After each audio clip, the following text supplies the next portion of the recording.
Yan, dito sa ating experiment area. So, ayan, nakita nyo meron ako mga water propagations ng mga... Bakit sila talagang natutuyo? Ito pong mga string of dolphins, fungus, maaring mabulok yung inyong stem. So, ito ang kagandahan dito kasi is meron ng mga... Welcome back sa Mini Dino Park and Eco Garden. At ito si Hermes Sunaho. And in today's video mga ka-MDP ay tatalakayin natin ang isang succulents na naman. Ito ang tinatawag nating string of dolphins. And tingnan natin kung paano ito padamihin at alagaan. Kaya kung ready na kayo mga ka-MDP, tutok lang.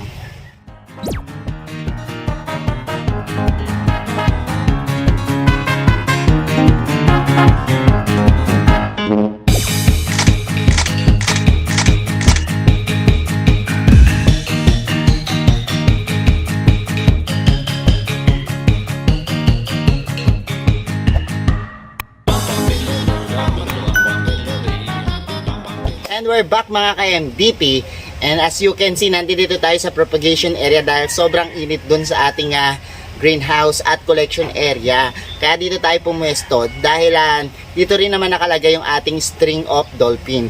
So habang tinitingnan natin yung ating string of dolphins na nandito sa garden, sasabayan natin ng care tips yan. Tapos, mamaya papakita ko rin sa inyo yung mga methods na pwede nating gamitin para mapadami yung ating string of dolphins. So, dito na tayo sa propagations area and pupuntahan natin yung ating string of dolphins dito sa ating garden. So, ayan yung ating string of dolphins. And kung napansin nyo, ayan yung mga itsura. Kung pupunta kayo sa mga garden shop at nakakita po kayo ng ganitong itsura na strings, yan po yung tinatawag nilang string of dolphins. Bakit? Kasi tingnan nyo po, bakit kaya siya tinawag na string of dolphins? Dahil so kanyang mga leaves, tingnan nyo, parang hugis siyang mga maliliit na dolphins. Ayan o, kita nyo, napaka prominente kasi parang mga dolphins yung style ng kanyang mga leaves. So ito pong string of dolphins ay humahaba ng napakahaba, katulad nitong nasa garden natin. Ayan sobrang haba na hanggang dito. So yan ang haba po niyan talaga ng ating string of dolphins. So ganyan po sila. Pero napansin ko, yung ating mga string of dolphins, ayan, kita nyo, may mga nadadry siya. Kasi paano ba to alagaan? Unang-una, may rason yan kung bakit nagkakaganyan. Nagkakaroon ng mga dry leaves o dry na dolphins sa kanyang mga stem. Ito pong ating string of dolphins, yung lupa po na ginagamit natin dito is yung gritty na soil mix, yung aming MDP soil mix. Yan po yung ginamit namin dito. Pero napansin ko, itong mga string of dolphins ay gustong gusto nila ng tubig.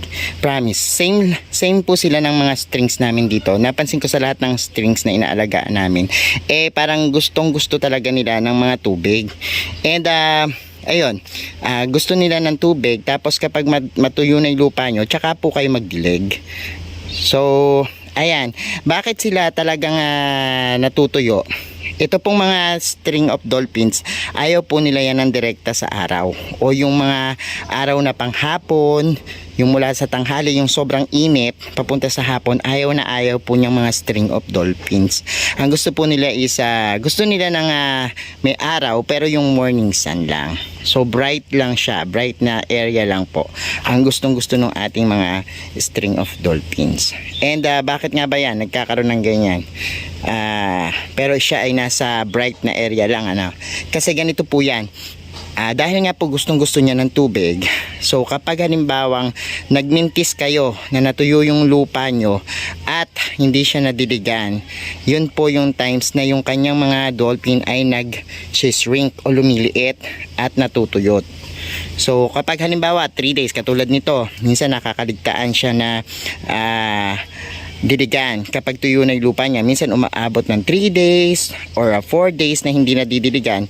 Ang mangyayari po sa kanya is yung mga ayan po, yung kanyang mga dahon na hugis dolphin ay lumiliit at nagtutuyo. So ayan po mga kaibigan, tanggalin natin yung mga tuyo. And ang Kapag nagpatuloy siya ng ganon, na hindi siya madidiligan ng kapag natuyo na agad yung lupa niya, halimbawa nagmintis kayo ng pagdidilig, tapos tuyo na yung soil mix nyo, tapos tumagal ng ilang araw na hindi nyo pa siya nadiligan, hindi lang po yung kanyang leaves yung pwedeng matuyo, pati po yung kanyang stem. For example, like this one. So ito po yung ating example. Natuyo po yung pinaka stem niya. Kasi nga po hindi siya nadiligan ng constantly, hindi regular yung kanyang pagdidilig. Kumbaga, natuyo yung lupa niya na nakaligtaan pa siyang diligan. So possible na ganyan po yung mangyari. And mahirap pong habulin yan kahit na ganyan po. Pero katulad nitong isang to, ayan, tanggal na siya, oh. Kita nyo. So yun, nag-dry yung kanyang stem kasi po yung kanyang stem ay kumbaga nag-dry po yung kanyang stem dahil po yan, dahil nga po kulang sa tubig. So ito, papakita ko naman sa inyo kung ano yung gagawin nyo pag naging ganito na yung itsura ng inyong string of dolphins. Dahil ito naman, dyan papasok yung propagations natin na tinatawag. So ayan, so pipiliin natin yung mga nag-dry, yung pinaka stem niya, tapos yan, ipopropagate natin yan. So papakita ko sa inyo mamaya. So yan, kuha tayo nito. Tapos napansin ko rin kasi ito tingnan nyo, oh, yung ugat niya ay lumalabas dun sa kanyang mga stem. So ito ay diba hangin to at gumagapang yung ating mga string of dolphins. Napansin ko lang na mas magandang gamitin nyo yung ganitong pots or lagyan nyo siya ng ganito, yung mga may coco fiber, kasi kapag gumapang sila, ayan o, kita nyo, dyan siya kumakapit yung mga ugat. And good sign yan kasi kahit naputulin nyo dito, meron siya ditong ugat, so mabubuhay siya. And gustong gusto niya yung ganyan, yung may kinakapitan siya. And mamaya papakita ko rin dun sa ating propagations kung paano yung gagawin natin. So kasi before na try ko na rin na hindi siya ilagay dun sa okay naman siya, pero gusto ko kasi nga nakahang dahil nga humahaba siya ng ganyan. And mamaya papakita ko naman sa inyo yung hindi nakahang na gagawin nating propagations. Pero kung prepared nyo talaga na ganito, yung talagang trailing siya tumahaba, gawin nyo, ihang nyo po siya.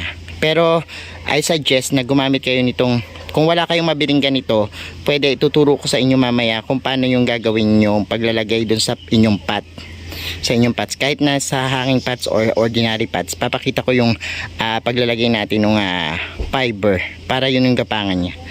So tingnan pa natin dito sa ating propagation area yung iba nating dolphins. Meron pa kasi ko dito dolphins, ayan, oh, look, medyo maliwanag dito, ayan, oh. So napansin ko lang na kahit na wala na siyang ugat, ayan, oh, minsan na kasi di ba pag nagdidilig dito ng hose, minsan nahuhuka yung ugat niya. So ang makagandahan kasi pag fiber yung inyong mga, ayan, oh, kumakapit siya and buhay siya. Ayan, nakakapit siya sa fiber, oh, look, nakakapit siya sa fiber. And ayan, oh, parang yun ang nagiging silbi niyang soil, yung mga fiber na yon. So mas magandang lagyan nyo ng fiber kapag magpo-propagate kayo nitong ating string of dolphin. So ngayon puntahan naman natin tong ating yan, dito sa ating experiment area. So ayan, nakita nyo meron ako mga water propagations ng mga, ayan, strings, and yan yung mga na tinitingnan nating propagations. Ito yung string of hearts, pero ito mag-ano tayo dito sa ating string of dolphin. Yan, ayun, oh, nakita nyo may ugat na siya yung ating water propagations. Ang ginagawa ko dyan is, ayan, nilulubog ko lang yung halimbawang, ayan, meron ng ugat, oh. Yung mga napuputol doon, di ba meron na kayo nakita na teka lang, ay mag-focus. Ayan. So, di ba nakita nyo yung ating mga napuputol doon? Ang ginagawa ko, ayan, ginaganyan ko lang, oh, stems. Huwag nyo isama yung dahon na kasi magra-rot yan o mabubulok. So, ayan, for example, kunin natin yung ating yan, yung kinuha natin kanina. Example, ito yung kinuha natin kanina, di ba? Ayan. Gagawin natin, o paano muna dito, ha?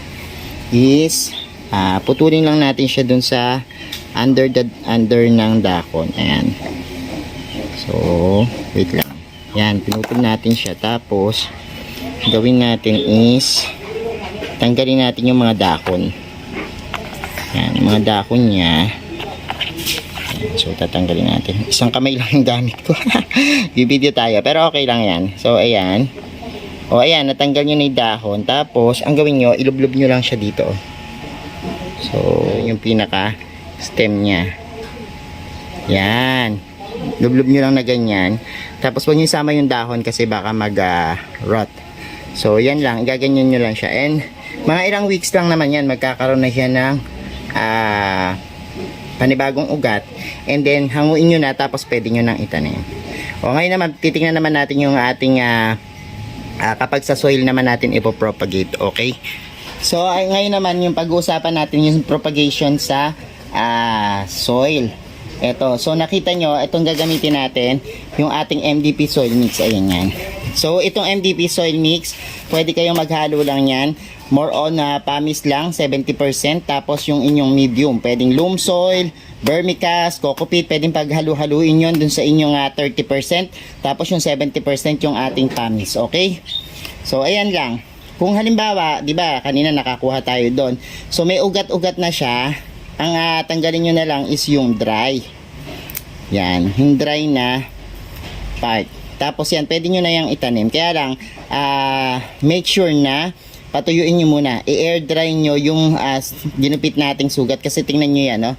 Medyo mamasa-masa. And yun mahirap dyan. Kapag halimbawang iyan ay pinasukan ng pungus, maaring mabulok yung inyong stem. So, ito, ang kagandahan dito kasi is meron ng mga ugat. Yan, may mga ugat na siya. And pwede nyo patubuin. Mas maganda to kung ilalagay nyo sa nakahang. Kasi mahahaba na. Pero, kung gusto nyo naman, pwede nga ganito. Ikakat nyo. Kung halimbawa gusto nyo na mas marami at mas malago, ang gawin nyo lang is ikat nyo lang sa ilalim ng leaves. So, papakita natin yan. Ayan. So, ayan. Kakat nyo lang siya sa pagitan, sa may ilalim ng pinaka-leaves niya. So, yan. Tapos, pagka-cut nyo sa ilalim ng leaves, tanggalin nyo yung mga, yan, yung mga extra leaves. Tapos, ito, patuyuin nyo na siya. Yan. Patuyuin nyo na yan. And, intayin yung matuyong-matuyo. Yung talagang tuyong-tuyo na siya. Ang tinatawag nila doon, minsan yung nagkakakalyo. Yung pinaka-ganito, nagkakalos. Ang tinatawag nila. Hintayin nyo magkalos. O kaya, yung tuyong-tuyo lang siya. Kasi ako, ang practice ko, mabilis lang ako eh. Pag 24 hours lang kasi napakaliit lang naman itong stem na to at mabilis matuyo. Tuyong-tuyo na siya nun. O, pwede na yun. Or overnight or 2 days, pwede na yan. So, ang lagay nyo lang siya dyan. Papatuyuin nyo lang. Itabi nyo lang muna siya. Tapos, ganun lang. So, ayan, katulad yan. Sa ilalim ng dahon. Tapos, tanggalin nyo yung dahon na sobra. So, tatanim nyo yan. So, yan. Yan yung mga patutubuin natin. So, meron ako dito, dalawa, na, ayan, kagabi ko kinat. So, kita nyo, tuyo na yung kanyang pinaka, tuyo na yung kanyang, ayan o, yung tinatawag na calyus. Yan, tuyo na yung kanyang mga pinagputulan. So, yan, pwede nyo na siyang itanim. So, ganun lang naman yan. Tatanim nyo lang siya, ganun. Babaon nyo lang yung stem, tapos tatabunan nyo lang siya. Yan.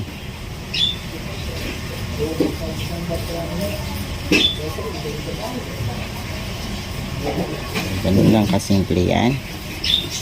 So, di ba sabi ko sa inyo kanina, humahaba yan.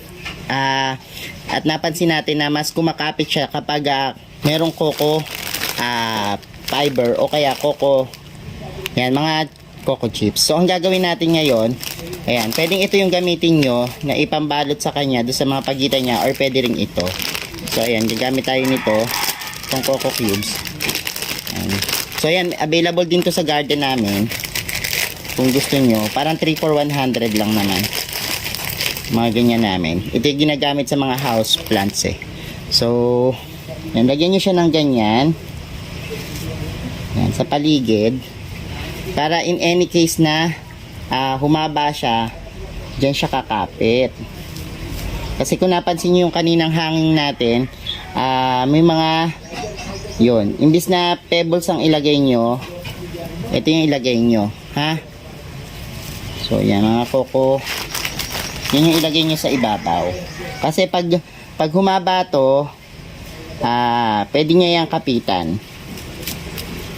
And, ayan, sikin nyo lang siya. Yan, ganyan lang siya. Or pwede rin naman itong coco cubes. So, anuhin natin. Itong coco fiber pala. So, ito, pwede rin natin itong gamitin. Na yan yung ilalagay natin.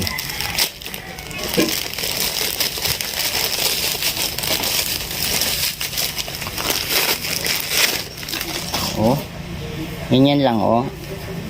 Hilutin nyo lang siyang ganyan, tapos ilagay nyo siya dun sa pagitan.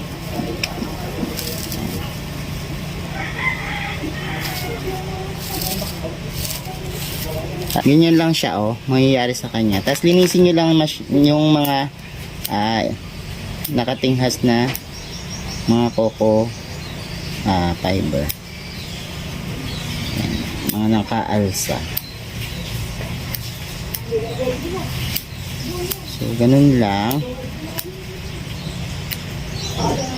Ayan. So, ganyan lang. Pag kasi, ano yan, humaba. Maganda na may kinakapitan ng ugat yung kanyang mga stem. Tapos, lalo na pag nakahang, kasi yung mga babagsak dun sa inyong mga hanging pots, kakapit dun sa may pagitan yan, kakapit yan, magkakaroon ng support. Mas madaling kumapit sila dito kaysa sa soil, yung mga ugat. Kasi ito, madalas nagkakaroon ng ugat sa mga, yan, may mga lumalabas na mga ugats sa kanyang mga stem. Kaya maganda rin na kapag, halimbawa, nakahang siya, may kinakapitan yung mga, ano niya, itong kanyang stem.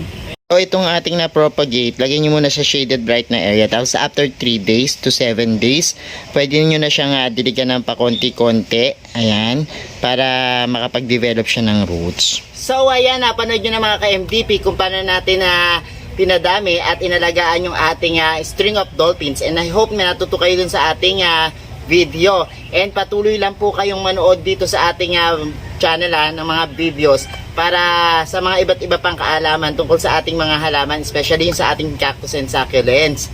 And of course sa mga house plants and indoor plants din po. So ayan mga ka-MDP, shout out muna tayo. Ayan, medyo mahaba na naman yung ating shout out, pero okay lang yan. Mary Ann Garcia, Solitaire Reyes, shout out sa inyo. Leia Watanabe, Juanita Ting, Natividad Mokuha, Michelle Awa Gersho, Elizabeth Arsaga, Rafi Aquino, Lolit Balandra, Chingay Ong, Jeneline Ferrer, Norminia Alegria, Fritzy Bohol, Jam Cares, Maria Teresa C. Evangelista, Mercy Villapuerte, Bernadette Pulga, Nasinol Rosaline Noemi Agtarap, Febs Luchabes, Ami Santos, Alma Villabesa, Rosario Torrero, Marilo Limon, Plantito Next Door, Ren Sirik, Jocelyn Sahagun, The Root of All Things, Ruby Abogado, Jennifer Diaz, Apple Reyes, Elma Aliling at JM Barcelona. Okay? Ayan ang mga shoutout natin. Medyo madami mga ka-MDP. And thank you so much sa panonood at laging pagtambay dito sa ating channel. And sa mga hindi pa po nag-subscribe, kung mahilig kayo sa plants and gardening, subscribe na po kayo. Don't forget to hit the notification bell para laging updated sa aming latest videos. And syempre yung ating Facebook page, mag-follow po and like yan, Mini Dino Park and Eco Garden, para po lagi kayong updated sa aming mga bagong dating na halaman at sa mga sale. And syempre yung aking TikTok at Instagram, don't forget to follow din po mga ka-MDP. So ayan po, thank you so much talaga mga ka-MDP sa mainit nyo pagtutok lagi dito sa ating channel. And again, this is Hermes Unaho, nagsasabi sa inyo ng, alam nyo na yan, happy planting! Bye-bye!